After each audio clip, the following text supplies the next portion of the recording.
It's always beautiful to have a very good laugh before we come on set.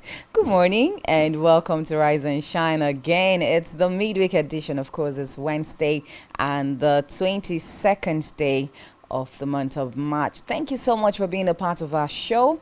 And we promise you a very good ride from now till 9 o'clock. My name is Janice Couple. Thank you so much for joining us. A very good morning to you, Africa. Good morning, Nigeria. Good morning, Akwa Ibom State. It's a beautiful Wednesday morning to be rising and shining together all over the country. My name is Uyai, and I can thank you for being a part of Rise and Shine. Do not forget to be a part of the conversation and the growing community. So follow us across all social media platforms, all of which you can find at spectrumtv.ng. Do remember to turn on your notification bells so that you can get on our programs once you are notified. Also, our phone lines will be displayed on the screen. Do well to call us, send us WhatsApp or text messages, and let's get on the conversations here this morning. Please make sure you turn down the volume of your television set when you call. Remember to tell us your name and where you're calling from. Good Definitely. morning. Good morning, Uyai. Good morning, Okay, Janice. so quick one now before we even go into the conversations for the day.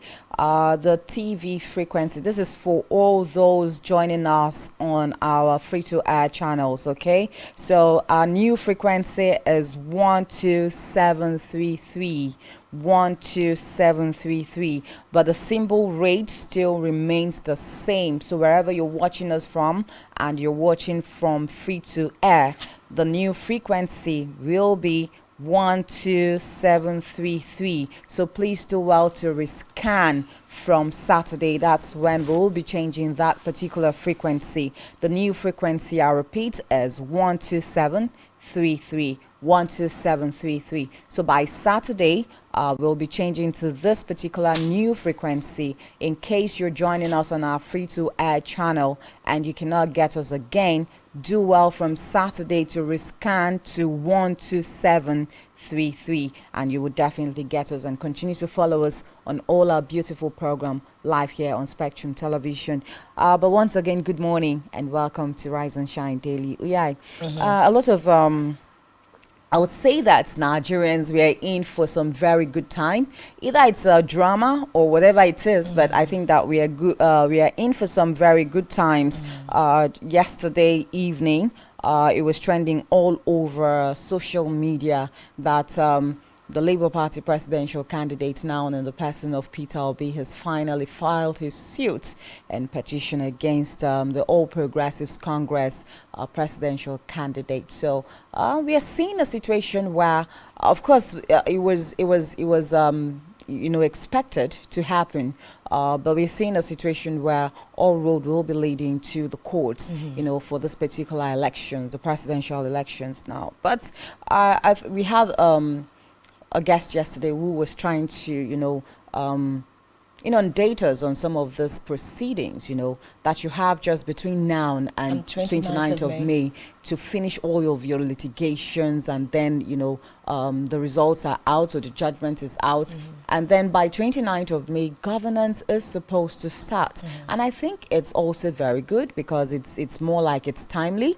Okay, so we don't have cases, litigation cases, tribunal cases, dragging for so long. And then after 2 years, the court says, oh, we are overturning that particular election. And then they go back, it's either a rerun or they're swearing in someone else. And then you see that the person that is was even sworn in the first place, is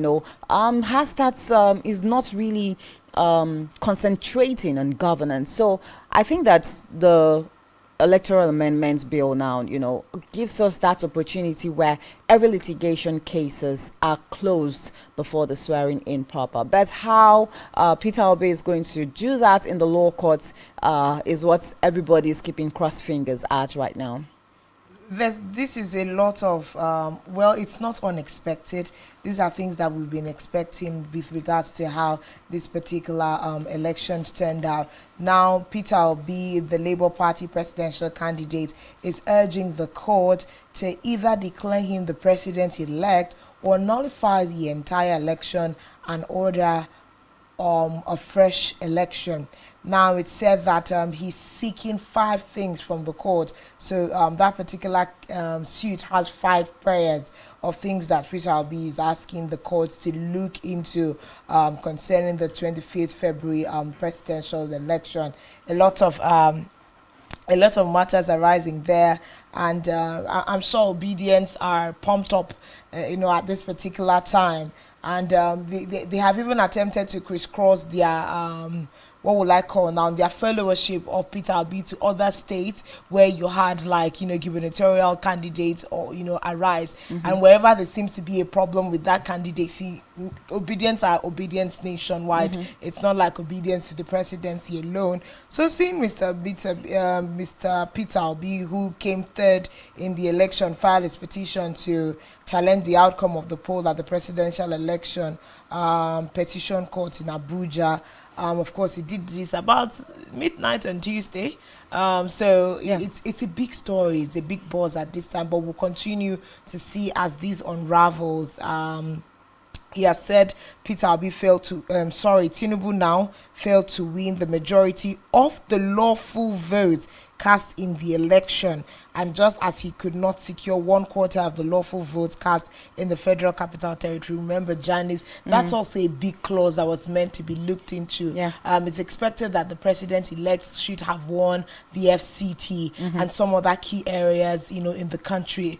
But if we really look into it, these are not areas that Tinubu also won. There was a 25% win Across quota, board, yes. that was, distributed amongst 3 of them. But we are very sure that depending on the evidences that Labour Party can, put together and how their case is represented in court, let's just see how that turns out. Of course, fingers still crossed for the People's Democratic Party presidential candidate as to what he's going to come up with in the next couple of days. It's expected that now that you've heard that Labour Party is already on, probably before the end of business day today, you would hear that PDP has also, filed their suit. Well, let's see how that goes. But obviously, the obedience, just like Uya has said, are actually hailing their presidential candidate of the Labour Party. And we've seen the name, The Rock, being trending. Peter the Rock, Peter Okute. Okute in Igbo is The Rock. So we see that trending a lot, as to this particular suit that he has filed against the APC presidential candidate. But we'll leave that there and go to some major stories. There's this particular one that's buzzing, and we seem to be having another, Emilokon as trending right now. But this time around, it's not from Bola Ahmed Tinubu, the presidential elect under the All Progressives Congress, I beg your pardon. We have that trending for the Senate Chief Whip, Orji Kalu, who has said it is his turn to become the next Senate President of the Federal Republic of Nigeria. Let's hear him talk before we even go into the matter properly. Be comfortable for a Muslim Senate president? The answer is no, because I speak the truth. Like I told you people that I will stand for Muslim ticket. That is the only thing that will win APC. I will not be comfortable for Muslim Senate president because this is a secular state.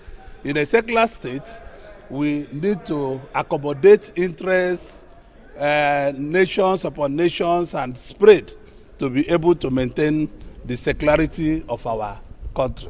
So I believe that, to me, like I told you people the truth here before, that I believe in Muslim ticket. I will not believe in another Senate president being a Muslim. It will not augur well for the country. So I would like the party to zone it to me with my name. If they can do that, it will be very good, because President Tinubu needs people of high character to turn around this economy, to make sure that we work for the masses and make laws that will enable him to turn around the economy. I'm an economic person, I'm an entrepreneur. Will I be comfortable for a Muslim Senate president? The answer is no, because I speak the truth. Like I told you people that I will stand for Muslim ticket. That is the only thing that will win APC. I will not be comfortable for Muslim Senate president because this is a secular state. In a secular state, we need to accommodate interests, nations upon nations, and spread to be able to maintain the secularity of our country. So I believe that, to me, like I told you people the truth here before, that I believe in Muslim ticket. I will not believe in another Senate president being a Muslim. It will not augur well for the country. So I would like the party to zone it to me with my name. If they can do that, it will be very good, because President Tinubu needs people of high character to turn around this economy, to make sure that we work for the masses and make laws that will enable him to turn around the economy. I'm an economic person. You know, I'm an entrepreneur. Will I be comfortable for a Muslim Senate president? The answer is no, because the Senate Chief Whip, Orji Kalu, there, talking about the fact that it is his turn to become the next Senate president. And I know that Nigerians have come really hard on him following that particular comment there.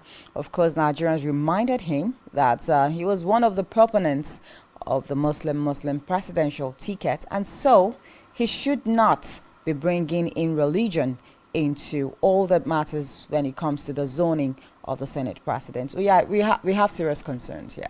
I think what I'm even trying to wrap my mind is around is looking for what Emi Lokon is in Igbo. That would really, Oh, I think I've forgotten my Igbo theatrics right now. Emi Lokon in Igbo will make a whole lot of sense now. But then, if you listen to his arguments, they are valid arguments. Okay. Now, if just taking him out of the picture, for a minute, you can't have a president and vice presidential position taken by Muslim, and then attempt to push that same narrative with the Senate presidency also. That would be, too much to ask of Nigerians at this time. Well, if Orji Kalu has also thought that at this time he's the best man for the position and has begun to foster himself, in terms of these kinds of narrative, well, we are going to see how that is going to go. But then the most important things must be taken out of that. It's important that the seat of the Senate presidency is, what would we call it, zoned to another area at this time. And then if we even look at like a South-South Senate presidency, I think it will be healthy for the country also. I think successively we've always had the North take up those, that particular position. So it will be... We've had several Southeasterners as Senate presidents. Yes, of course, we've also had that. But this particular dispensation, is just going to finish with Ahmed Lawan now. Yeah. So it would be beautiful if we pan it, back to the South. And of course, look at an array of people that we think best fit for that position. But then we'll now look at what else is making Orji Kalu think that it is his turn to become the Senate president of the country. Whatever is making our politicians come out with this new narrative of, there was a preservation of a time that it is their turn for them to run for particular seats. I think it will eventually lead to a very unhealthy twist in our politicking in this country. It's more like let the best man get the job. No one preserved a particular seat with your name for a particular year. So let the process to becoming Senate presidents be duly followed. No sentiments. We need the country to move forward, with or without all of these shenanigans put in the middle of it. But at this time, it is what it is. It's one of the big stories for, it's trending. Milo Part 2. Exactly. Exactly. So. I think that Nigerians will never forget when it comes to issues like this.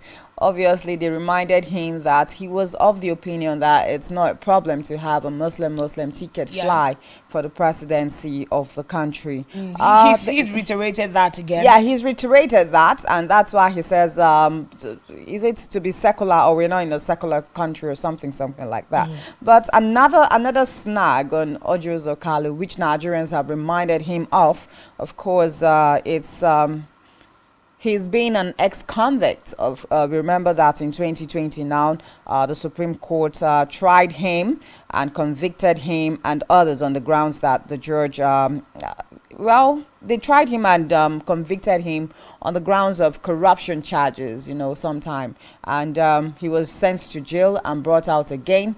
And I remember very well that even when he came out, Nigerians celebrated him. And the social media, of course, were agog as to how Nigerians get to celebrate ex-convicts and people that have, tried to plunge the country in terms of the country's funds and all of that. But we have some few tweets of how Nigerians are reacting to this particular comment by Orji Kalu. Let's take a look.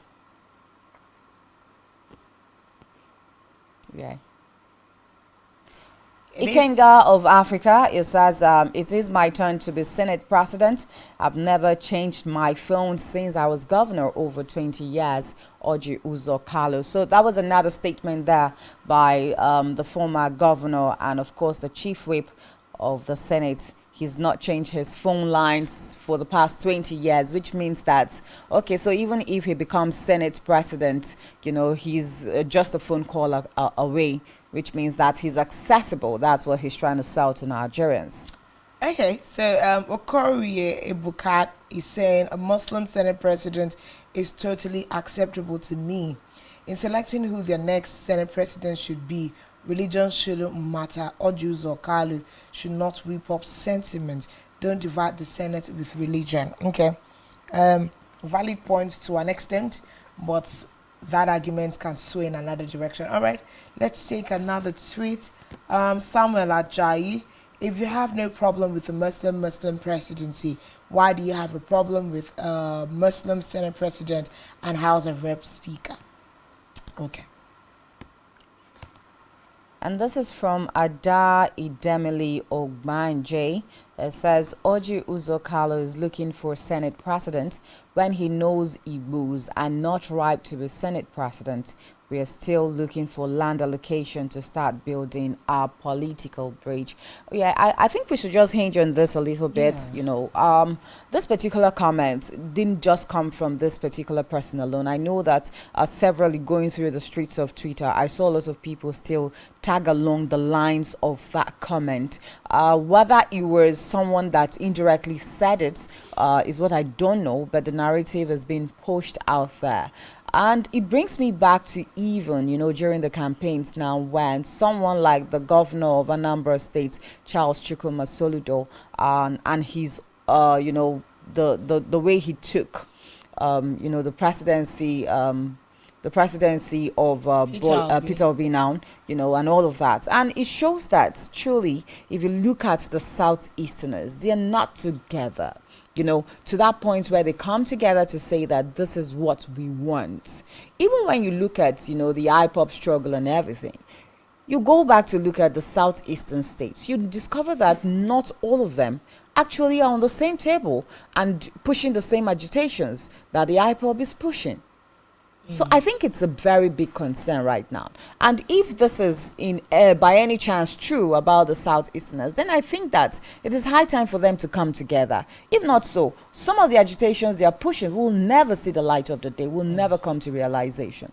They do not have a collective pursuit of what they want politically. Like a common ground? Yes, it's more like this section of Igbos wants this thing and that. But then again, it also comes against who we know the Igbos as. They're a community of people that if they have their brother in anything, all of them will go all out, to support. That's how that ethnic group works in Nigeria, that togetherness. So we don't know why we are seeing this perceived difference on the political scene. But then again, let's look at the fact that some of this narrative are not even pushed by the Igbos, because how does someone come out to say that the Igbos are not ready for Senate presidency? What exactly does that mean in a multilingual and multi-ethnic country that has people from all across all ethnic divides, contributes their democratic quota to the growth of this country. How do you now come out and say a particular ethnic group is not ready for Senate presidency? What is the job role and jurisdiction of a Senate president that someone from that ethnic group cannot carry out? So it's just unnecessary sentiments being pushed, while we can accuse Orji. Yeah, sorry, I don't even think it's more like the lack of capacity to carry out, the responsibilities for that job. I think what they're trying to say is that they are not together. They do not even share the same common ground. So more like someone like Orji Kalu coming out now to say it's my turn to be a Senate president, and some other people from the Igbo extraction could be fighting against that. Just like Charles Chukwuma Soludo was fighting against the presidency ambition of a Peter Obi. But we see these factions across other ethnic groups. It just depends on who is amplifying whose statement at this time. We have factions even between the northern political elites. We have these factions even in the Yoruba political elite. It just depends on how we decide to magnify, a particular ethnic group or a particular conversation by someone, for instance. So it's not that at the end of the day we are talking politics. There is always going to be difference. You will not always push up an ideology that is accepted to everyone, even if you share the same language.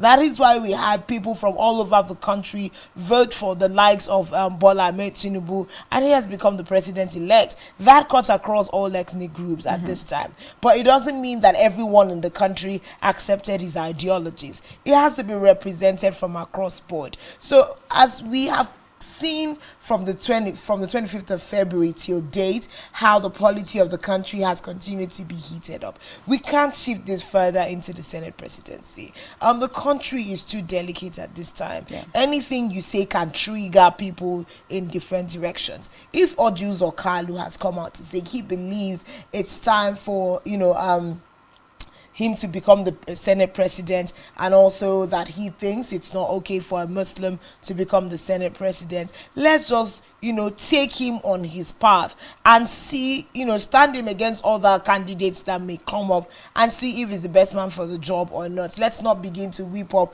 ethnic sentiments or religious sentiments, as it were.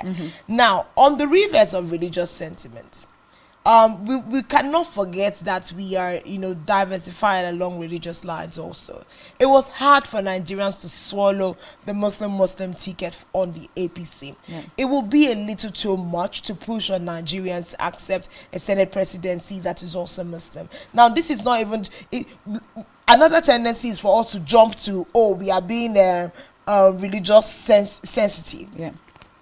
If you've already gotten the seat of the president and the vice president, it's just rational. Give it to the next person, even if you're talking a pagan or But whatever. funny enough, I don't even see Bola Ahmed Tinubu coming out to want to push for a Muslim ticket again for the Senate presidency. Those are surprises that we don't know. Because I'll take him for his words, okay? If he says that he's coming as the president to unify, then there should be that unification. In terms of roles, we've talked about the fact that we did not quite see the federal character principle play in this particular administration. So we're expecting something different, from Bola Ahmed Tinubu. So hopefully. I think that they should be wise enough because we're still having President Muhammadu Buhari on seats, and we do not know, I'm going to take the lines of our guest yesterday, we do not know if by May 29, Bola Ahmed Tinubu is going to be sworn in as the president of the Federal Republic of Nigeria, as a successor,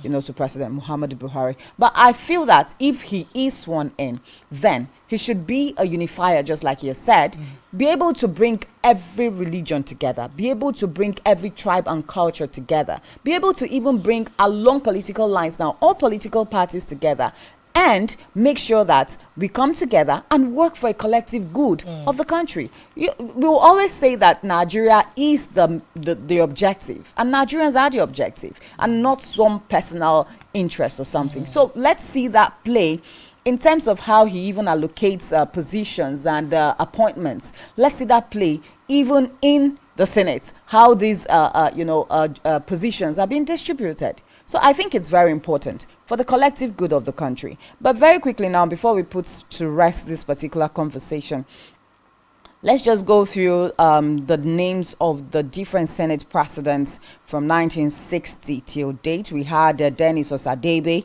We also had Mwafo Orizu. Joseph Wayas was also there. Of course, the Yocha Yu. We had Ame Ibute, Evans Merem, Chugba Okadibo. These are all of southeastern extracts, Evans Merem and Chugba Kadibo. We also had Ayim Pius Ayim, who was also from the southeast extraction. Adolphus Mwagbara was also there. Ken Namani was also there. David Mark, Bukola Saraki, and of course the present Senate President Ahmed Lawan. So it's been a beautiful ride. We've had a widespread of southeasterners on that particular state. Yeah. So we can say it's been fair there.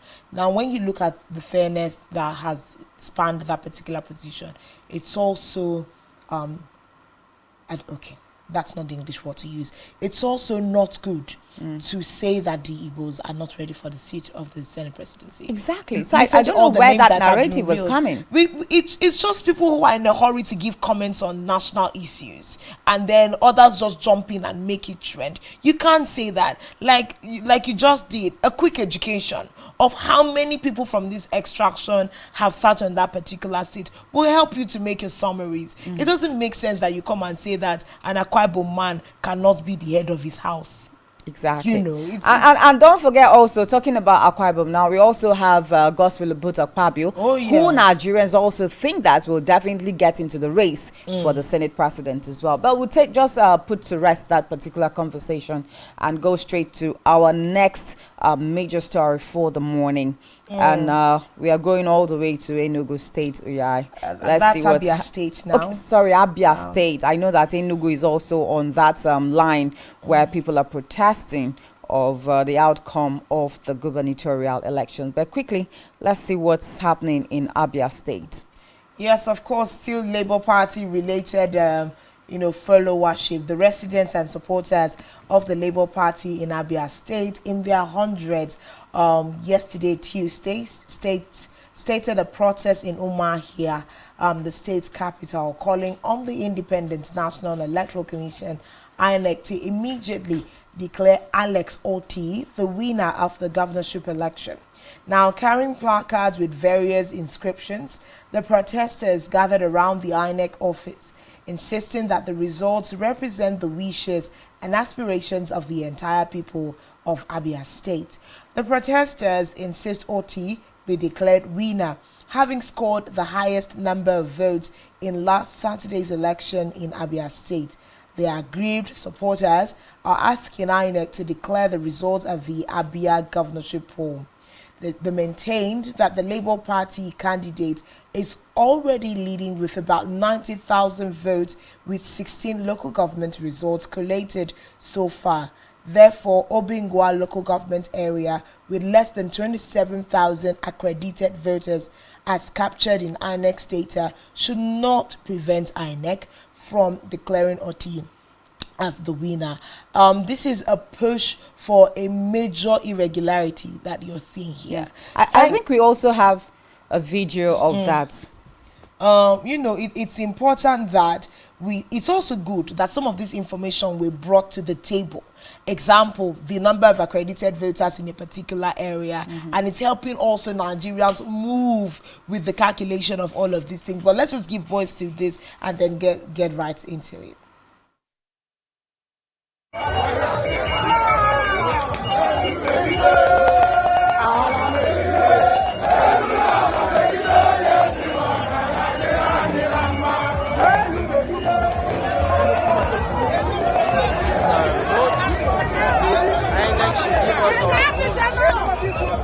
Enough is enough. Give us our vote. I don't want anything other than just vote. Give us our vote.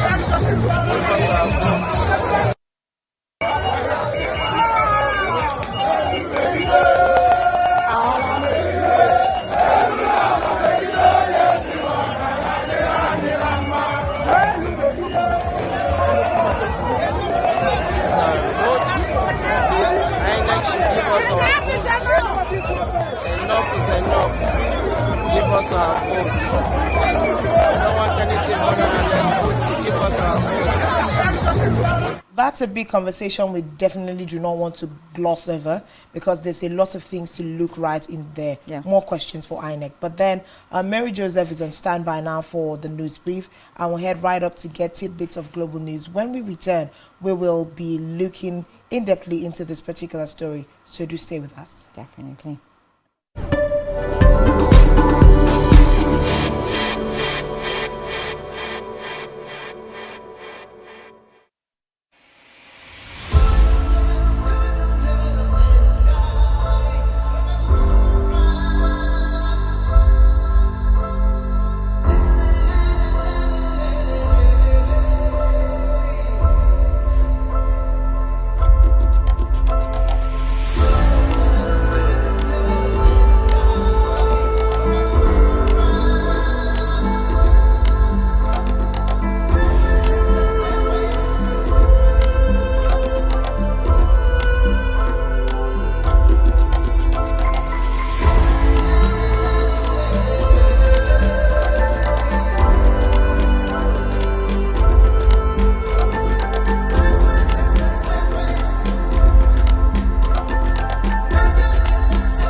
Nigerian police, which is the only one allowed by grossly abused. Our governors have to share police powers with the president as stipulated by the constitution. We do not have a federal government police force. We have the Nigeria Police Force, which shall be administered, organized, and supervised by the Nigerian police. No, my lord, I want to say something. I want to say something here. Perhaps it might also enlarge the scope of people who should be invited here for examination. My lord, if we cannot find those who literally murdered Abiola, who are those people who could be said to be the beneficiaries of the death of Abiola? Rogers has linked you with some of the killings he did. He never did. He linked you with the attempted murder of Hebrew. He did not. My lord, the Matters Council is leading the evidence in our matters. Is this an adversary proceeding? It's not, my lord, but you can't be talking about cases which are in court, Is my this lord. an adversary proceeding? It's not, my lord. These cases are in court, my lord. I'm just reminding you, your lordship. My lord, sorry, my lord, I think I'll be in cross-examination. Legally Speaking, a program that deals with legal issues and questions we face as citizens of this amazing country, Nigeria. Legally Speaking. Join us every Friday from 5 p.m. to 6 p.m. for Legally Speaking.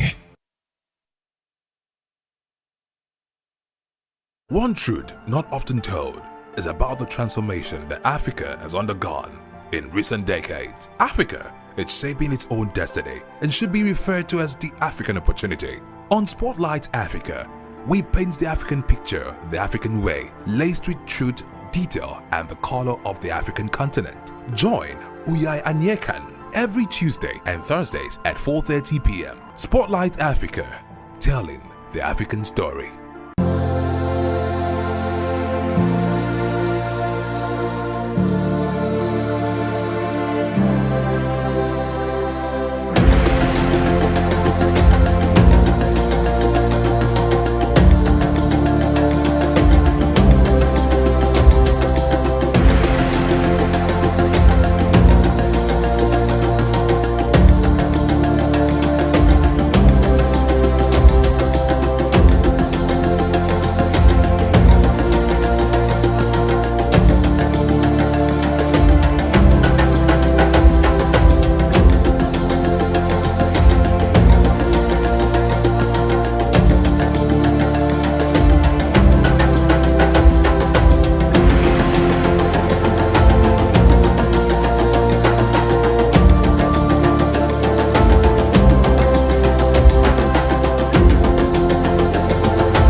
Heads of state and government, Secretary General, delegates. This was the Lagos voting for Spectrum TV to recover from the lapses in counting. A very good morning to you and welcome to your morning news briefing Spectrum, live from Uyo. I am Mary Joseph. We begin the news brief this morning with President Muhammadu Buhari, who has said his administration has sufficiently degraded the Boko Haram insurgents whose activities destabilized Nigeria's northeast. Speaking on the threat of terrorism, which was labeled as a major security challenge facing the country when he assumed office in 2015, the president said he can confidently say that his administration has achieved significant milestones in degrading the major threat and restoring normalcy to most areas in the northeast. Has announced the removal of its proposed 5% excise duties on telecommunication services. This was disclosed by the Minister of Communications and Digital Economy, Issa Batami, at a press briefing, and he said that the move was in line with the recommendations of a committee, the Presidential Review Committee on Excise Duties in the Digital Economy sector, constituted to review the implementation of excise duties in the telecommunication sector. In a separate development, the federal government has cautioned states to avoid a repeat of what happened in 2022 when over 600 persons were killed by floods and properties worth billions of naira were destroyed across various states. It gave the warning at an event in Abuja where the Ekiti state government announced its preparedness for the looming heavy flood situation earlier forecasted by two weather and climate agencies of the federal government. Let's head now to the foreign scene where at least 12 people have been killed and more than 40 injured after a powerful earthquake struck large parts of Pakistan and Afghanistan. The 6.5 magnitude quake, which damaged buildings, triggered landslide and sent people running into the streets, was centered in Afghanistan's Durham Valley, which is prone to quakes. And finally, in sports, Les Blues manager Didier Deschamps has named Kylian Mbappe as the country's new captain. This comes after France was left without a captain after Tottenham goalkeeper Hugo Lloris announced he was retiring from international duties in January after December's World Cup defeat to Argentina. Mbappe joined his France teammates at their headquarters in Calafonte on Sunday ahead of the upcoming Euro 2024 qualifiers against the Netherlands and Ireland. We'll have details of these stories and more in our news at 12. I'm Mary Joseph. Let's head back to Rise and Shine where we have Janice and Uyai on standby. Do have a wonderful morning. Heads of state and government, Secretary General, delegates. This was the Lagos voting for Spectrum TV to recover from the lapses in counting.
allowed by grossly abused. Our governors have to share police powers with the president as stipulated by the constitution. We do not have a federal government police force. We have the Nigeria Police Force, which shall be administered, organized, and supervised by the Nigerian Police Force. No, my lord, I want to say something. I want to say something here.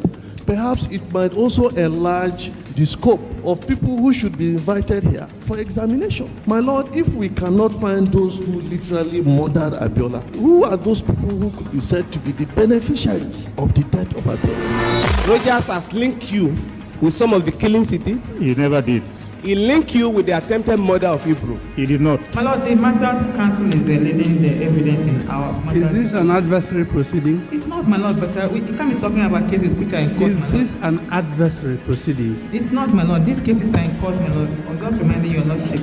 My lord, sorry, my lord, I think I'll be in cross-examination. Legally Speaking, a program that deals with legal issues and questions we face as citizens of this amazing country, Nigeria. Legally Speaking. Join us every Friday from 5 p.m. to 6 p.m. for Legally Speaking.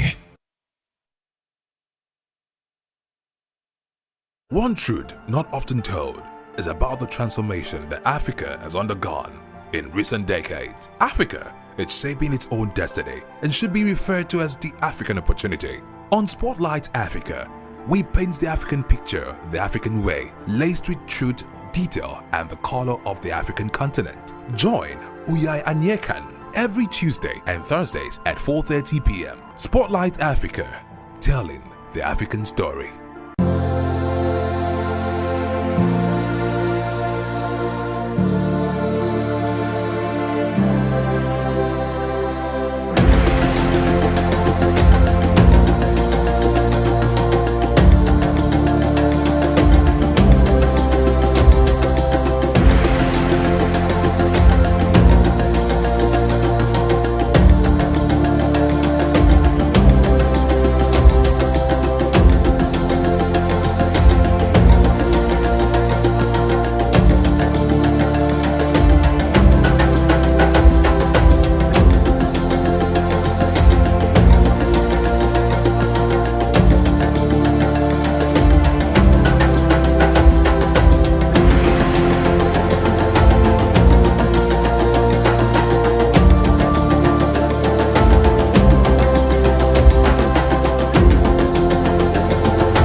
All right, welcome back. Of course, we just came back from the news brief desk with Mary Joseph giving us tidbits of what's happening across the country.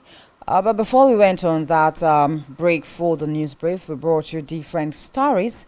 Of course, we touchlighted on the fact that the Labour Party presidential candidate Peter Obi is off to the court to litigation against the February 25 presidential election and the outcome of that election as well. And we also talked about the fact that there's so much protest right now in Abia State, where you have the incumbents, Ikpeazu, Okezie Ikpeazu. I think he was one of the G5 governors for the People's Democratic Party.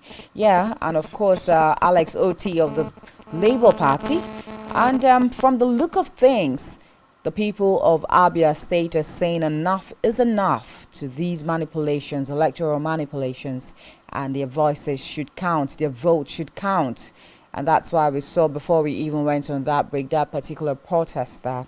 But serious concerns here from the breakdown of how the votes are coming in, and all of that. I think that the people of Abia State have shown their grievances, and that's why we see them take to the streets of Abia State to protest and ask INEC, as a matter of fact, demand that INEC should pronounce Alex Oti of the Labour Party as the next, governor of Abia State. It's very worrisome, especially it's more like the numbers have come in from all other local governments, and INEC is waiting to tally the numbers from a particular local government to finally determine whether it's Alex or T, or if it's the next person, runner up. But now the electorates who are under the Labour Party in Abia State are saying Alex Oti has already won with a gap of 90,000.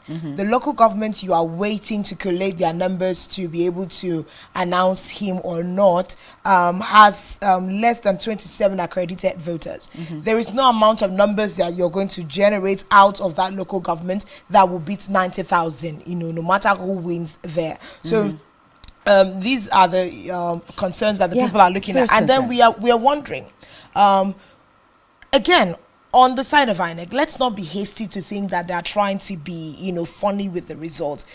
With these kinds of numbers and everything else in the open, it should be difficult for you to suddenly hear that someone who's been leading with over 90,000 and a community that has less than 27,000 accredited voters gave numbers that upturned, in 90,000. Yeah, in that would be ridiculous. It will be ridiculous, but this is more like the Labour Party people saying, we have our eyes on this, we are watching, do not try to, play a fast one on us, as it were. But INEC should, just be in order. But again, I want to hinge on what you just said. We shouldn't be too hasty, to say that INEC is trying to play some hanky-panky games.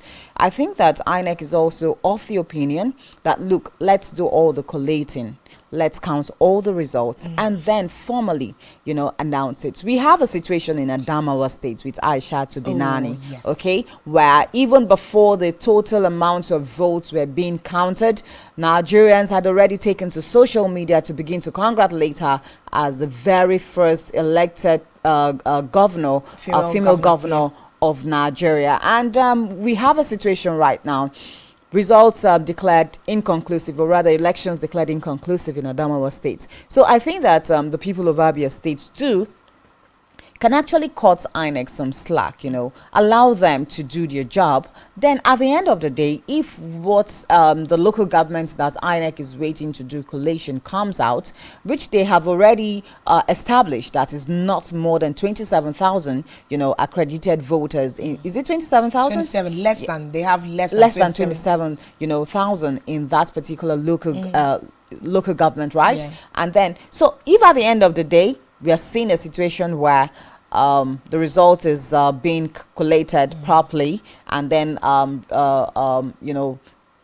what's it now? It is being announced that another person other than Alex Oti is the next governor of Abia State. I think that's when the people, yes, they have a ground, you know, to begin to do these kinds of protests. But I think Nigerians also are trying to be very careful. Very careful, you know, because Janice, let's look yes. at it. When did the elections finish? The 18th of March. What's today? Today's Wednesday. How long will it take you to count votes of one local government area and declare someone? Because, you know, the reactions are actually massive. We have the NBA, Nigerian Bar Association chairman Inuma here, who has also called on INEC in Abia State to declare Oti the winner of the poll to save the state from the avoidable crisis.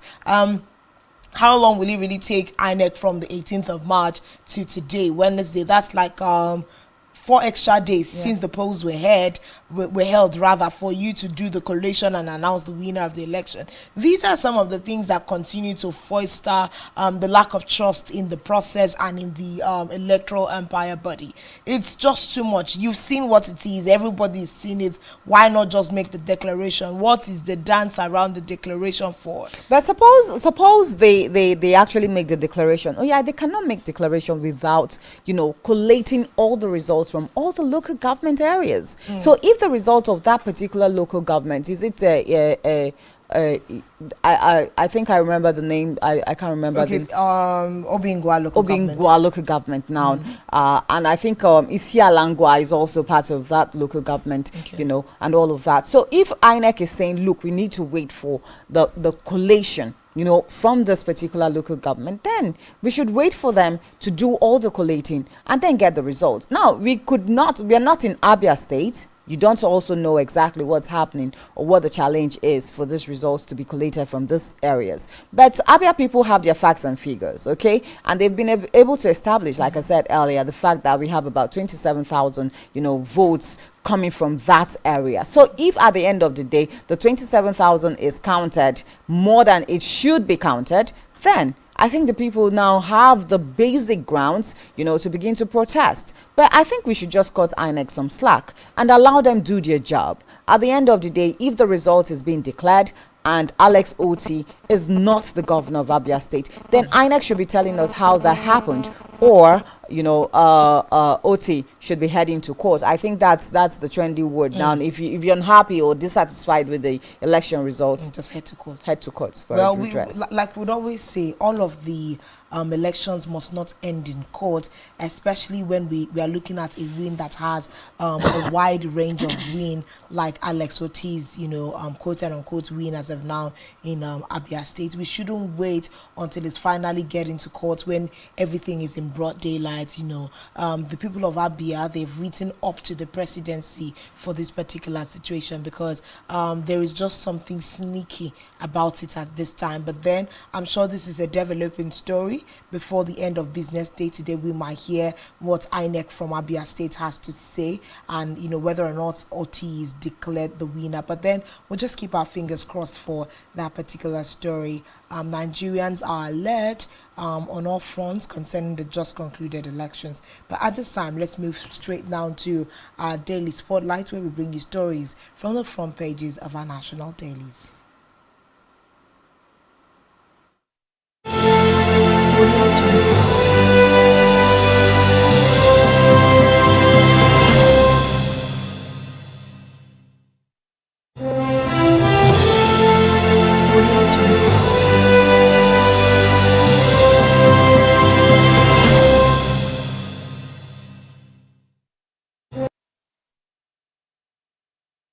On Daily Spotlight this morning, let's look at what the papers have to say.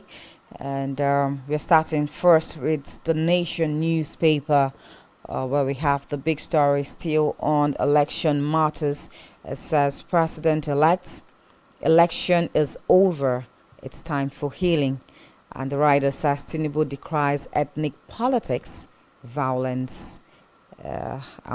Okay, so you can find that story on page 4. Anxiety over results persists in Enugu, Abia, Adamawa, and KB. No cash in hands despite CBN's 1 trillion naira in circulation claim. We also have Washington Post rates polls high in spite of haters. Moving forward now, we also have stories here that say, declare me winner or cancel election, Obi urges tribunal. And the writer of that story says, Labour Party files 3 ground petitions. You can find details of that story on page 6.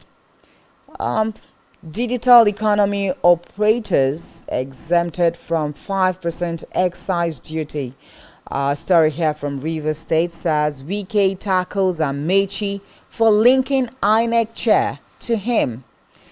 And you can find that story there on page 2 of the Nation newspaper. And that's all we have on the front page this morning. Okay, we'll head straight now and take This Day newspaper. The front page of This Day. And the very big story there says, Buhari, I am happy Nigerians now realize their voting power. Says, I told voters to take money, vote according to their conscience. Hints he is eager to retire home to tend his over 300 animals. Remove fuel subsidy before leaving. U.S. envoy advises president. Obi, Atiku, 2 others want tribunal to void Tinubu's declaration as president-elect. Declare me winner of presidential election, Obi tells tribunal. Says Tinubu Shetima not qualified to be on the ballot. 6 president-elect's disqualification on account of his U.S. drug-related forfeitures. Accuses INEC of suppressing votes in 18,088 polling units. Refusal to present forms EC8A, EC8B in Rivers for inspection. Tinubu, physical, verbal assault during the March 18 governorship state assembly elections unacceptable. Calls for reconciliation, says ethnic slurs capable of creating needless mischaracterization. Atiku, your call for reconciliation smacks of hypocrisy. Okay, that's Atiku right now to Tinubu. Emefiele apologizes for deluge of online transaction failures. Page 6 is where you can find that particular story. We have a pictorial image here of post-monetary policy committee meeting, a media briefing. I am opposite of what you are saying about me, Obi replies Namani. Those are all the stories that we have on the front page of This Day. Okay, let's take another story. We'll look at another paper now, the Vanguard newspaper. And the big story here says Tinubu sues for peace, condemns ethnic slurs and election violence. You can find that story on page 5. The writer says, it's time for national healing. Tinubu calls for healing after unleashing violence. Hypocritical, says Atiku. Nigeria points way towards democracy in regions as scarce. I didn't get that. Nigeria points way towards democracy in region, it's scarce. Okay, whatever that means. We also have those aggrieved should go to courts. That's a comment there by Sultan. Constitution review. Buhari rejects bill on power to summon president and governors. Obi, Atiku, others file petition to nullify Tinubu's victory. And contempt court other courts to reject EFCC cases over 250 lawyers tell NJC. Kaduna poll, PDP rejects INEC's declaration of APC's Uba Sani. And then we move forward now. Still on polls, U.S. plans new visa ban on electoral offenders. I think that's great news. And we also have stories here that says anxiety heightens over Enugu Abia governorship elections. CBN admits weak links in cash withdrawals, raises policy rate. And then on Kaduna train attack, it says federal government docks terrorist negotiator Mamu on 10-count charge. Federal government exempts telecom from 5% excise duty. And that's all we have on the front page of the Vanguard. Take our very last paper, and that will be the Punch newspaper. Looking at the front page of the Punch this morning, the big story there says protest rock Ogun, Abia, Nasarawa over poll results. Adebutu, Kano APC candidate, asked INEC to declare elections inconclusive. Labour Party groups want Abia, Enugu, Logiam resolved. Osun or your tribunals get 34 petitions already. I didn't interfere in polls. Results reflected Nigerians' choices, says Buhari. The other story here says Atiku, Obi, 2 others ask tribunal to nullify Tinubu's victory. U.S. hails INEC, threatens visa ban over violence and intimidation. Page 21 is where you can find the story. Economist falls MPC over 18% lending rate. Page 24. Ogun ex-permanent secretary wife found dead in Lagos home. Sad story right there. Federal government loses suit to recover 70 trillion naira loot. Page 16. That's a big one there. Losing a suit to recover 70 trillion loot. But then again, we will be asked all of the loots that have been recovered since 2015 now, when President Buhari came into power.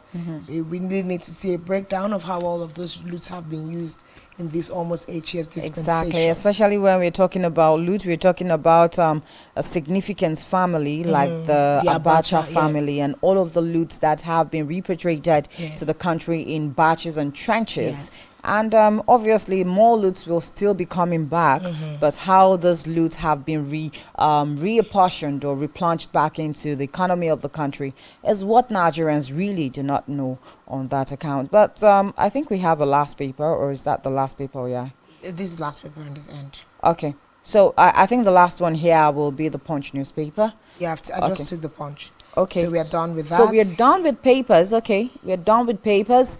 I think very interesting stories on the front page this morning, and one that gives me room for concern is the healing that the APC governor, president-elect, is talking about and trying to bring Nigerians more like he's beginning to do his unifier job, to unify the country again. But then, how would you say that, how would you be happy with the whole process that brought you into governance, or got you elected in the first place?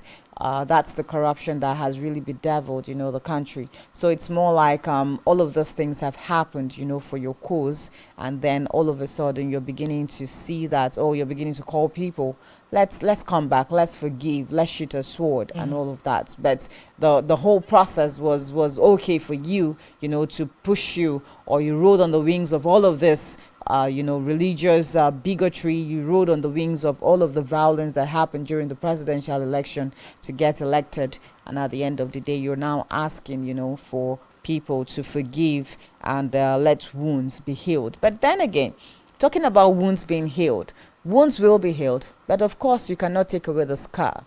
The scar is always a point of remembrance. So when people go back to the scar or see the scar, they get to remember all that happened. So do we say that we have total healing when the sky is always staring at us and bringing back the pains, But again, we know that the People's Democratic Party presidential candidate Alhaji Atiku Abubakar has responded to that comment there by Tinubu, and to him, he says it's very hypocritical of him to, come out to be saying let's heal. But let's talk to Nigerians. Actually, let's talk to Nigerians and on some of these issues that have been raised on the front pages of our national daily. So the numbers will be on your TV screen, so you can do well to call us and give us your contributions as to some of the issues being raised here this morning. Do well to call us. Let's hear your thought. Let's hear your opinion. And like we'll always say, we have ground rules here. As you call, please do well to turn down the volume of your television set so that we can have smooth conversations at this end. And also tell us where you're calling from, and also remember to tell us your name as well.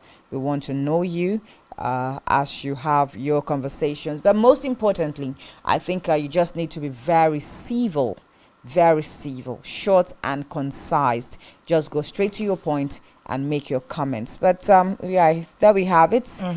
A lot of issues here. Of course, like you said, big ups to President-elect Bola Ahmed Tinubu, saying that physical, verbal assault during the just concluded elections are unacceptable. Now we are wondering whether he's already getting into form where you just have the president come out and give us a statement over issues that have happened in the country, not necessarily looking into how to solve them. I mean, they just feel that it's not like, oh, he has not said anything so far. So we are hearing him now, castigating the things that happened and calling for healing. Like he said, how long is this particular, that wounds, that different kinds of wounds that take different duration to, heal. A small scratch will not be like the type where your bone was cut into. And I would say that the democracy is the bone of the country, and we've had, things drilled into that bone. It can take quite a long time to heal. But then, still looking at certain things on the front pages of our national dailies. We had a guest yesterday that said, rejoicing over candidacy elects for any position is something that we are doing too much in a hurry.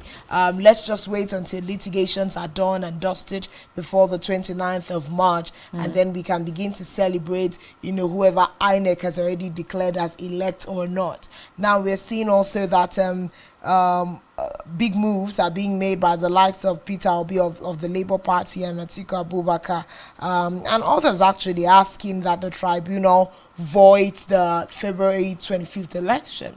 That is a really big move to do. Do we have the framework to actually move ahead to void that entire election and possibly look at a fresh round of elections or not? That's a big question that only the federal government and INEC can tell if it's cut or they want to go through. But by we just see that the moves are getting more intense. The cases are being filed, and in the next couple of days, we're going to see how these things turns out in court. Yeah, and then just to put to perspective what Atiku Abubakar is saying of the comment of Tinubu. He says that he made this comment on Tuesday, which was yesterday, describing Tinubu's statement as an afterthought and hypocritical garbage. Now, you remember also that, there's been the narrative of tribal, sentiments, especially in places like Lagos, that Lagos was very conspicuous in terms of all the tribal attacks, at the Igbos and all of that. And I remember that one thing we constantly said on CERT was that we've not heard the likes of Bola Ahmed Tinubu coming out, to say anything against what Misiliu Akinsoya actually came out to tell the people that are non-indigent, in Lagos State. And we come back to the comment of Alhaji Atiku Abubakar. So we would say that, yes, because when I heard this comment, it was like, is this an afterthought of the fact that there's been that serious call on Bola Tinubu to make a statement? Now you're making a statement after the harm has already been done. We see Musiliu Akinsoya, also known as MC Oluomo, a free man today, but he made very insightful comments that has killed people, that has maimed people, that has, destabilized the moral psychology of a lot of people. And we see that in Lagos today, there's that divide that was not there, heated to now, was not there. We see all of that happen. So if you're coming out as president-elect now to begin to say, let's shun all of these ethnic, issues, the slurs, ethnic slurs, it's not acceptable, I think you would have made this kind of comment from the inception. And we have also seen that even as the presidential flag bearer of the All Progressive Congress, during campaigns, he also made some kind of derogatory statements. So why did you make all of those statements, at the initial stage of your campaign? And now you're pushing for us to get healed. How do we get healed in such situation? Like, I think it was something I said yesterday. You cannot separate followers from who their leader is.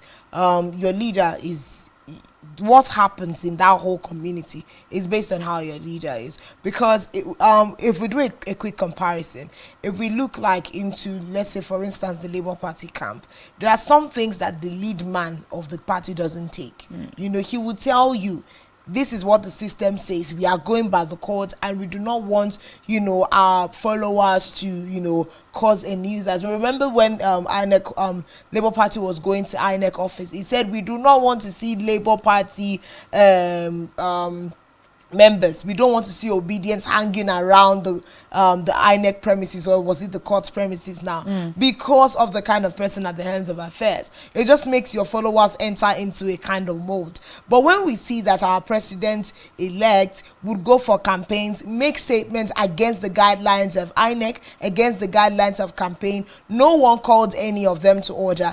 It's just easy for you to see, oh, if my boss cannot be sanctioned, I, who is an ardent follower, and so to speak, what would we call it now? What's the English word to describe him? He's would I say an unpaid spokesperson? Atiku Abubakar describes him as minions. Okay.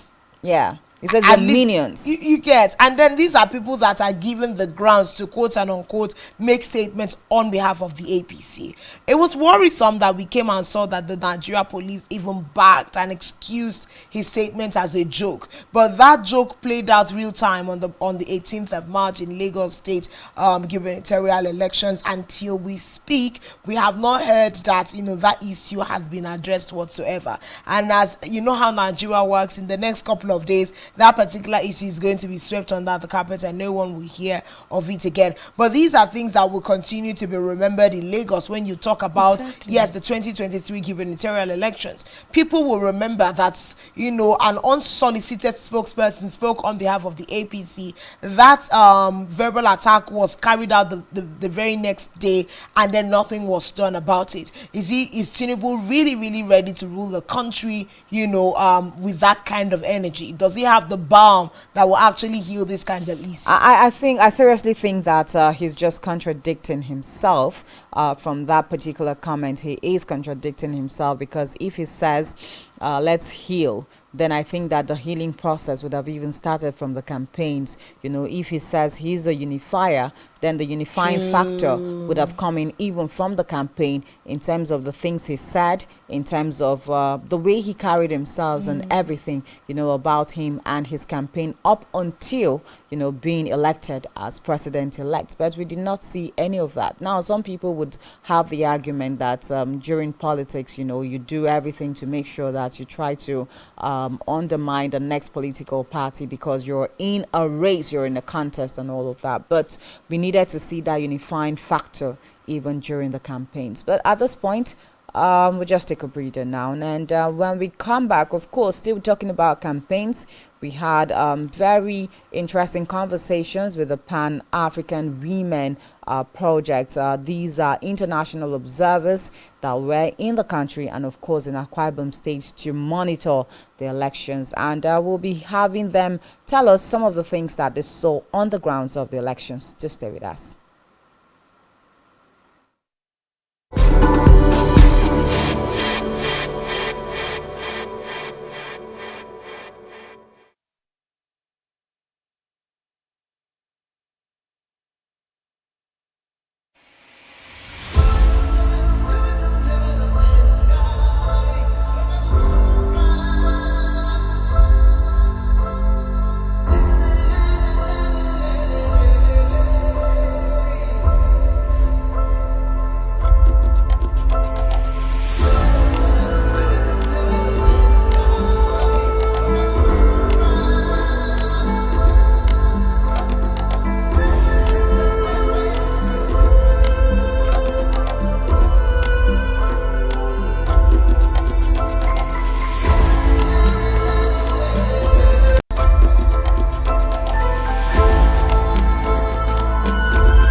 welcome back. International observers, obviously they had their own reservations concerning the elections and all that happened. We also have some people that said that the election was actually free, fair, and credible. But again, one question that ran through my mind yesterday when I was thinking of all of the things that have happened in recent times, especially during the elections. The question is, what makes an election free, fair, and credible?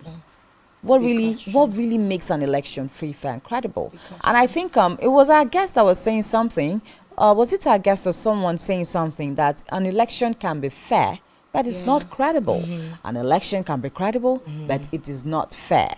Okay, and not acceptable. And not acceptable. So that's where the question came in. So what exactly makes an election free, fair, and credible? Big questions, and I think it's also worrisome that now we are looking at a lot of international observer reports and verdicts that really goes against the things that we experienced on ground. Because when we say that the United States Observers Body is saying that, they give kudos to INEC and that the elections actually did go well, apart from the small skirmishes, like Nigerians would say, we are worried. Are we still talking about the same elections that we held in Nigeria? But then if we lean back on your questions, we may be looking at indices that they have that we are not looking at. But it just depends on the prism that we're looking at. But overall, we may say that in some cultures there was some form of free and fairness. But I think one thing that this particular election cycle has been marked with is the unacceptability of the results thereof. I think that's been the major problem. Yeah, especially for the presidential elections. But quickly now, let's take a listen to this particular video interview where Uyai had conversations with the Pan-African Women Project's international observers here in Akwa Ibom State.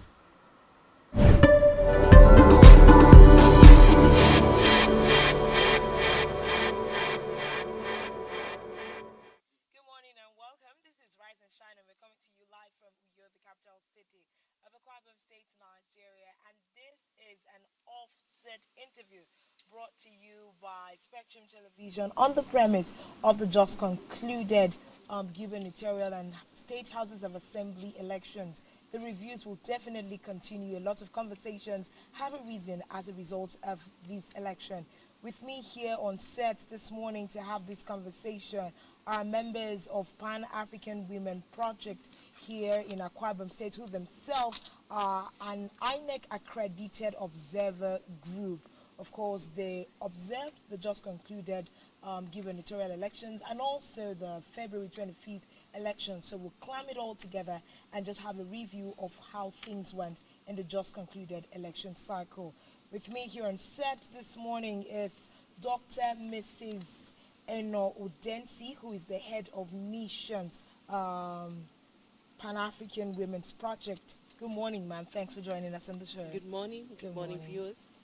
Of course, we also have Candice Solomon, who herself is a member of Pan-African Women's Project. Good to have you this morning. Thank you so much. Good to be here. Good morning to everyone. All right, so a quick run. The election cycle in Nigeria has been upturned in a way that a lot of people did not envisage. A lot of things changed as to how this particular election went as opposed to all the other election circles. Overview before we break down into the nitty-gritties. Overall, what would you say about the just concluded election cycle, Mrs. Dancy? Yes, the Nigerian General 2023 elections, like we see, is almost coming to a full conclusion, except a few states that are still awaiting the collation of results. For us, Pan-African Women's Projects, we have an overview about the elections in terms of firstly the preparation, like an international NGO, which we are, and we are also at this election one of the 18 foreign observer groups that was on the field. We did not just start in just going on the field to observe elections. Pan-African Women's Project started by collaborating with INEC in 2021 when INEC started the continuous voter registration exercise. We partnered with the Department of Gender and Inclusivity to speak to women, youth, and persons with disabilities.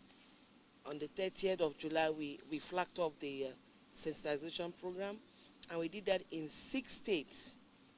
We picked 1 state in every geopolitical zone. So that was the start off of these elections.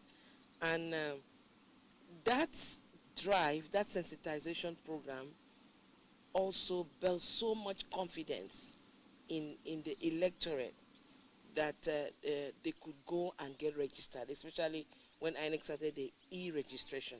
Then we didn't stop there. In 2022, last year, we still came back and did the PVC collection drive. This time around, because Pan-African Women's Project is a gender-based NGO, so we address women, again, youth and persons with disabilities in the marketplace. So we chose 2 states in each geopolitical zone. We started off at the Gariki Model Market in FCT Abuja, and we concluded the North Central at the Lafia New Market in Nasarawa. We came to Akwa Ibom, we did the Ita Market, and we concluded the South Side in the Diop Market in Port Harcourt, River State. We also proceeded to the World Bank Market in Owerri for Imo State. We concluded the Southeast in the Omayi International Market in Abakaliki in Ebonyi. We proceeded to the Northwest now. We did Sokoto and rounded up at the Sabongari Market in Kano. We entered the Northwest, which we did Modern Lawal Market, Adamawa, and the market in Bauchi. We ended up this drive at Lagos, at the Balogun Popular Market, and also the Bodija Market in Ibadan. So we went to tell people in the PVC drive, yes, you have registered, because we saw the total number of registered voters were 93.6 million persons from Nigeria, that they should come out and cast their votes. They should come out and collect PVC so that they can cast their votes. And that drive was successful. A lot of people collected their PVCs. But in this election, let's start from the presidential. We were so disappointed because we saw a decline, because we were so impressed that 93.6 million persons had PVCs. Were registered voters. So we were expecting from our calculations and analysis that, we will have like a 40% of the 93.6%. But the decline came to 26%. I mean, this was very discouraging, because we still saw that after 24 years of democracy in Nigeria, there's still a voter apathy. So you can imagine if INEC did not go into advocacy, if the Gender Department and Inclusivity did not partner with Pan-African and many other civil societies that have been on the field, glamoring, supporting, speaking to people, I don't know what would have happened. But then we saw what happened, that even in the presidential elections, the turnout was not so impressive as we expected. That, of course, from the result, the whole world knows that that was not impressive.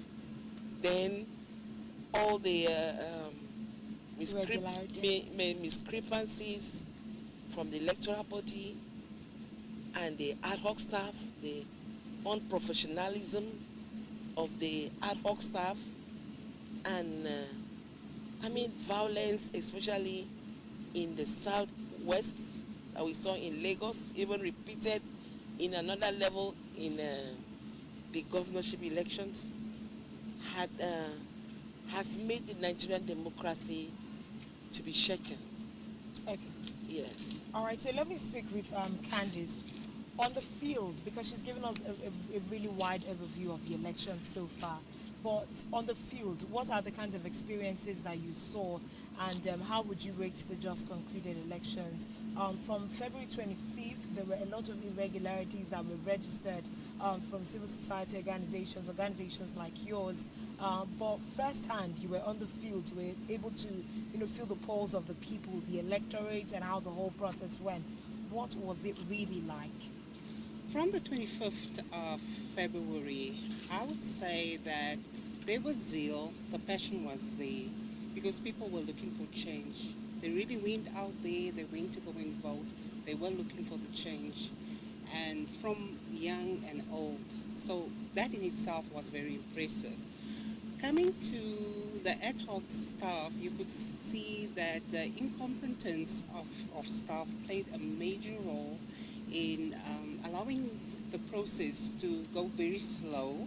Whose fault would you think that was? Were they not duly trained as suggested and widely spoken of by Mahmoud Yakubu, the chairman of INEC? It could be that they were not trained very well. It could be that they were last minute, as allegedly assumed that they were last minute taken and put on the field out there, and they did not have a full understanding of how the beavers are working, what to do, what is happening on the field. So that in itself decreased what we wanted to see, what Nigeria wanted to see, because it played a major role, especially with the material arriving late at some polling stations, because it arrived as late as 10 o'clock, 11 o'clock, and logistics-wise, it just did not work out, because people did not have enough time. Some polling stations closed early, although they said that they will close later, but there were some polling stations that did close very early, and people were left stranded. People did not have the time to vote. So one of the strongest conversations we've had so far is a systemic disenfranchisement of people, either by late arrival of materials or that the beavers didn't work, and there were postulations that at a certain time during the election the beavers were going to automatically shut down, of which we saw happen in certain areas. So it means that people that were not accredited before then could not vote, and then some people, there was just a lot of that mix-up. Now let's delve into the technology that was basically the rev of this election. We saw it flop to the barest minimum. Okay, so Mrs. Udensi, talking about technology, overall, let's analyze that.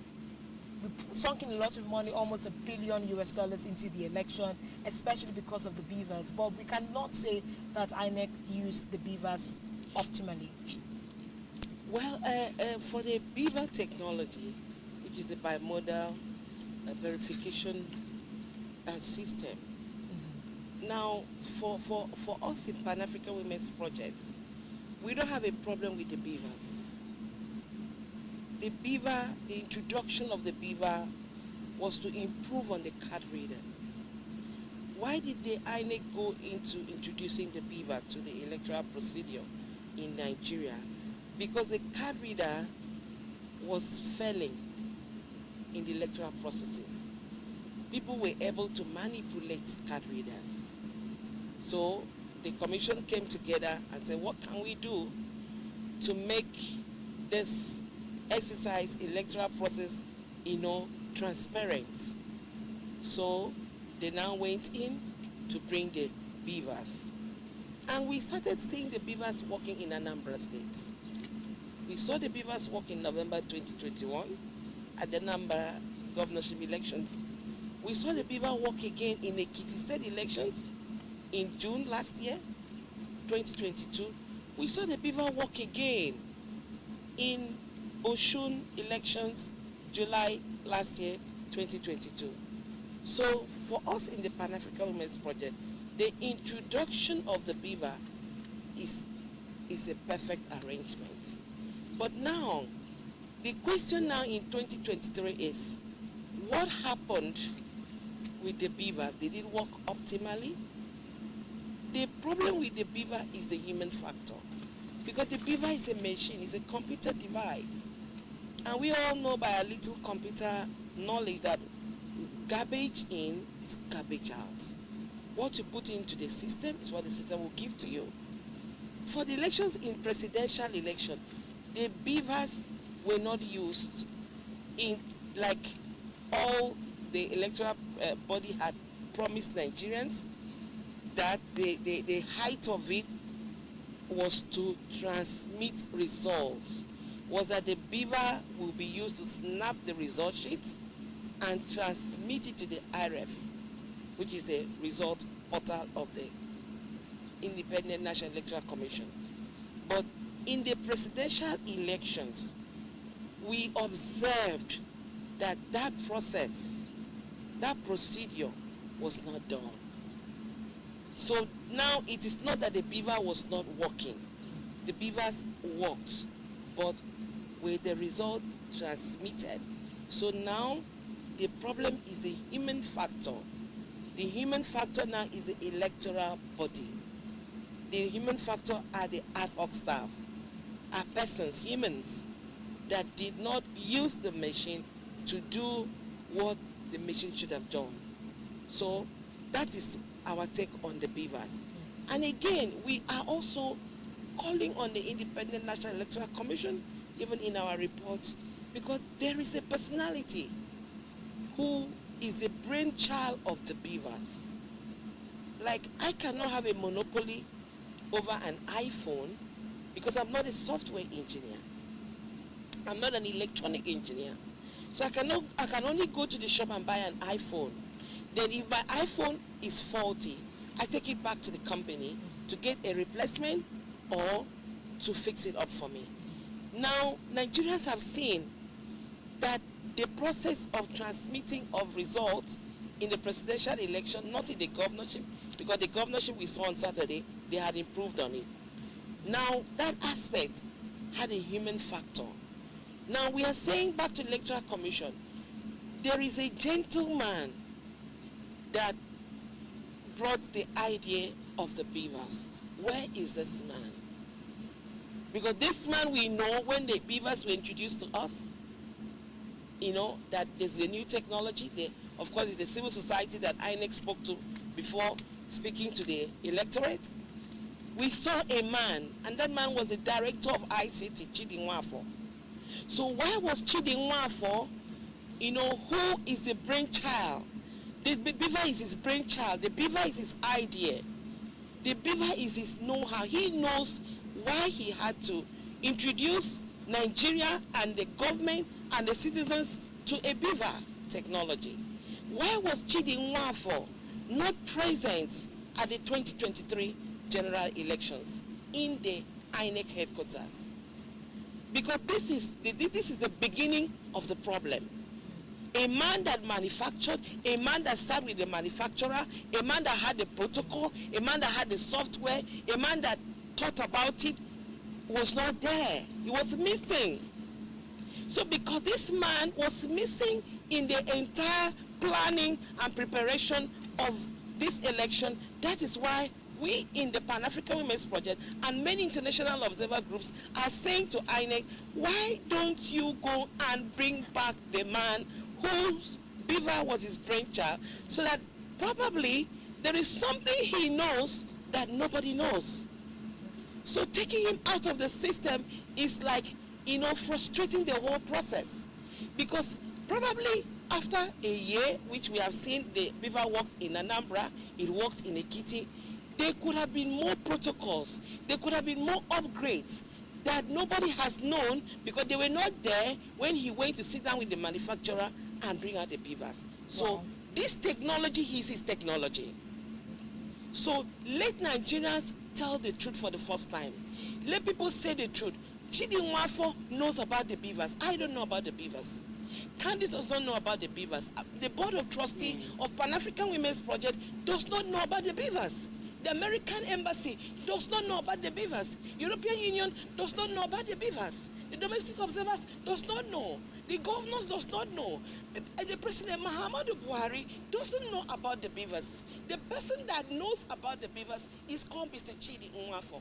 Why can't the electoral body go and bring back Mr. Chidi Nwafo to the national headquarters and sit him down and let him tell us where did the beavers go wrong? What had happened? What can we improve? What can we add? What protocols? So that the next elections that are coming in Nigeria, which is the November election in Bayelsa State, in Kogi State, in Imo State, will not be a mess. So we're actually looking at a systemic personnel breach, because it's more like a lot of the issues we had surrounding the elections are personnel related. The beavers could not work on their own if there were no people behind it to manage. So we had, like you have clearly pointed out, key persons taken out of the process, and that is why we have found ourselves, at the place that we are. That's quite revealing. But then let's move on to voter turnout. We had 90 plus million people registered to vote, and there was an expectation that with the upsurge, the numbers will also increase at voting. But we've noticed that yes, during the presidential election, there was an upsurge of people coming out to vote. But then, coming to the gubernatorial elections nationwide, there was a slash of electorates coming out to vote. So what was that like? What's the observation of the Pan-African Women Project? All right.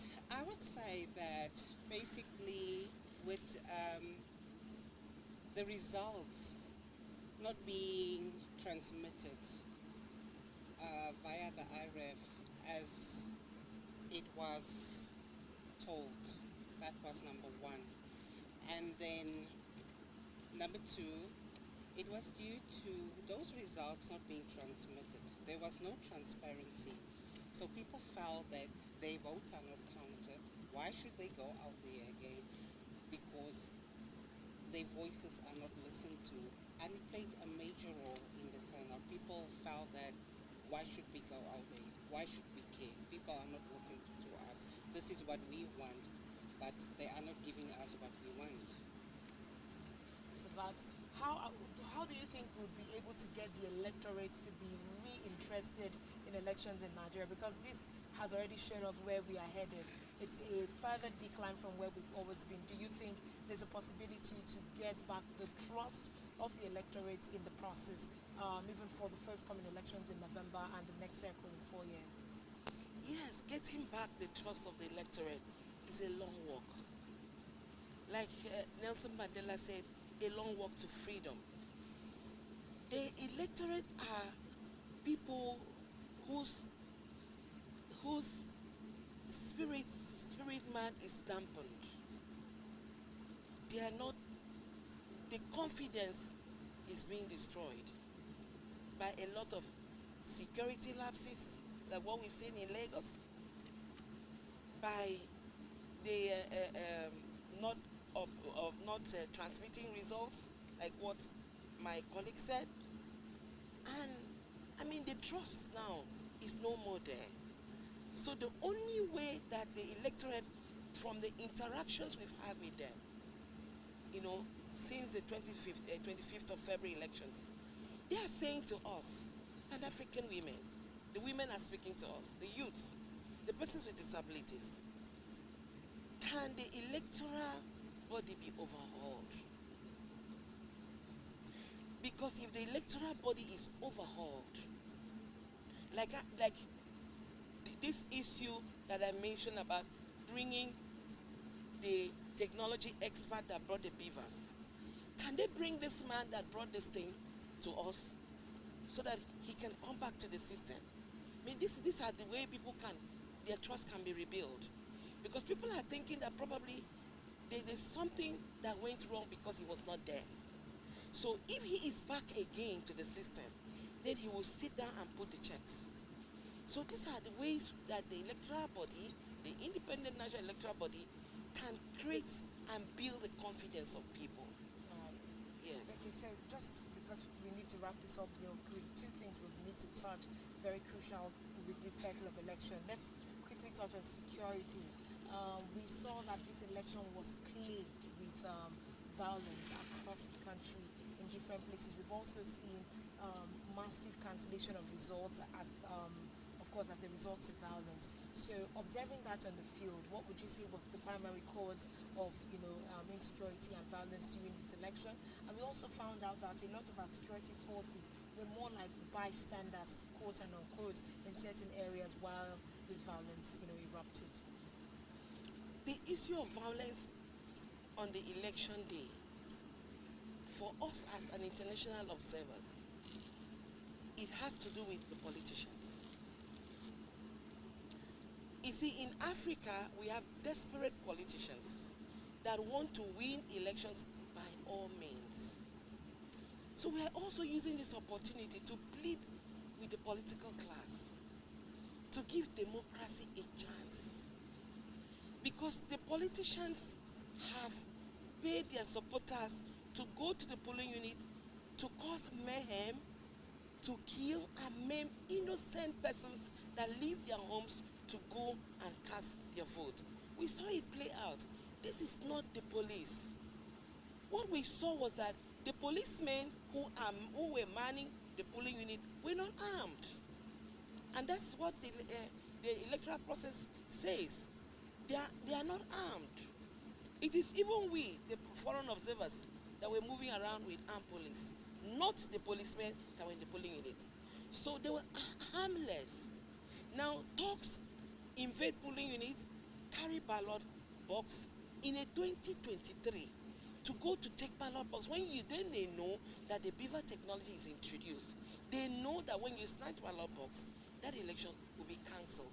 So our message is going back to the political class, to the political parties, to spend time and educate their members that democracy has moved from the level of shooting, thuggery, intimidation to another level.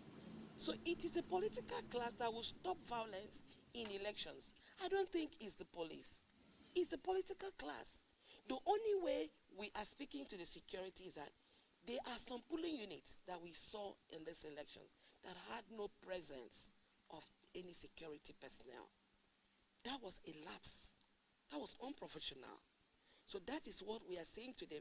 How come that many polling units in Akwa Ibom State did not have policemen or any security agency on duty? What happened? Okay, big question. Just to finalize this, as a gender-based observation group, we have something we call the 35 Affirmative for Women in Politics in Nigeria, and we saw quite a few women attempt to come on the surface for the elections. The elections in Adamawa State has been declared inconclusive because of certain things, but then we're going to have the likes of Aishatu Binani probably emerge as governor of Adamawa State. So let's talk a little bit about women in politics based on Pan-African Women Project. What were your thoughts overall, women participation in politics? Obviously, we would like to see women, especially in Africa, evolve. We would like to see women at the forefront. We would like to see women as runners.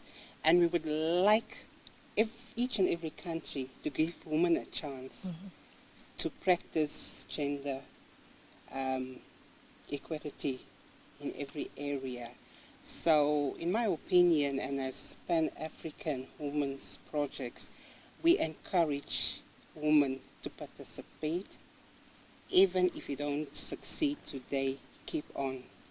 But we are 100% women in this country, evolving and getting to the next level, getting to that president's seat. We are 100% behind it.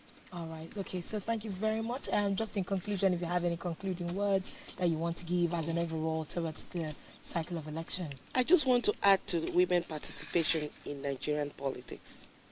You see, women are participating in politics all around the world. Where we are in South Africa, we can see there's a 60-40 in the parliament. We have seen in Rwanda a 60-40. We have seen even in Ethiopia. We've seen it in Tanzania. So it can happen here. So we are saying to women out there, don't be discouraged. And we are also pleading with the political parties again. You know, the political parties say to us that they give women a free form to go register and submit, a form, a governorship form or whatever form for the parliament. But that is just giving somebody a right hand shake and having a stick on the back. Women need funding. We need the political parties to know that these elections in Nigeria and in Africa needs money. So the type of role they also give, the type of contributions in terms of funding to the men to go into the National Assembly, State House of Assemblies, we're also pleading with them to also give women an opportunity by also providing some level of sponsorship and also sticking by their rule of engagement. Thank you so much. All right. So do you have concluding words, or we are good at this point? We are good at this point. Okay, we need to say a really big thank you to Pan-African Women Project. Thank you for coming to Nigeria to observe the process of the election. We do trust that the reports that you're going to take back to INEC will help us to upward review electoral processes in our country. We've been speaking this morning to Dr. Mrs. Eno Udensi, and also we've been speaking to Candice Solomon. Thank you very much for coming on Rise and Shine this morning. And that's about it for what we can take on this particular conversation around the just concluded cycle of election in Nigeria. My name is Uyai, and I can continue to stay with us.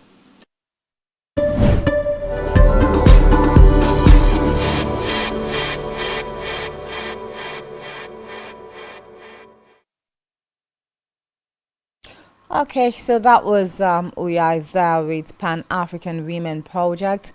International observers that were in Nigeria to monitor the elections, and of course giving us their reviews from the presidential and National Assembly elections to the gubernatorial and state houses of assembly elections that held on the 25th of February and 18th of March respectively. But I'm happy that they were able to make their reservations, concerning all of what happened during the elections. We talked about the role of the security and all of that. They talked about vote buying as well, and of course what the Pan-African Women Project is all about too, in terms of election monitoring in the country. Yeah, it was beautiful to see that we have, organizations that are particular to educating certain genders towards the election, democracy, politics, and all of that. When we are talking about increasing our percentage in women participation in politics, the Pan-African women take their time to educate women on what is expected of them in election cycles, how they can, take up opportunities in the political sphere. But it's that part of education really stood out for me. And of course, general observations towards the election. They have sent their reviews to INEC, and like we said in that interview, we do hope that these reports collated across all international observers and even the local observers themselves will help INEC to perform an upward review of the electoral umpire towards the next cycle of elections. Yeah, definitely. And that's where we're going to be ending our conversations for today and wrapping up the program as well. But before we do that, let's remind you that today, which is the 22nd of March 2023, the world over is being celebrated as World Water Day. And for 2023, I think the theme is accelerating change. And it's all about accelerating change to solve water and very importantly, sanitation crisis around the world. And that's it. On this end, it's been a wonderful ride. We do this again tomorrow. My name is Janice Cobham. My name is Uyai, and thank you so much for being a part of today's show. Definitely do this again tomorrow. We'll hand you over now to Sports Central. Isaac and Blyden. Okay, do enjoy the rest of your day.